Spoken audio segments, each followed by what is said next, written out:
Fishing Adventure TV. Guys, dahil po sa Holy Week ngayon at Holy Thursday na ngayon, ay hindi tayo nakapag-plout ngayong gabi, tsaka bukas ng umaga. Magre-resume tayo ng fishing on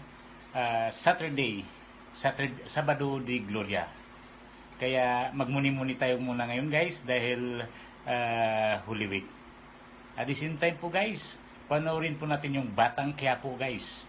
Isa sa mga cast ng Batang Quiapo ay taga dito sa Barbasa. Kaya malalaman nyo gan guys kung sino yung cast ng Batang Quiapo na taga dito sa Barbasa. Sa Antique lamang po yan guys. Kaya guys, abangan nyo na lang. A few moments later.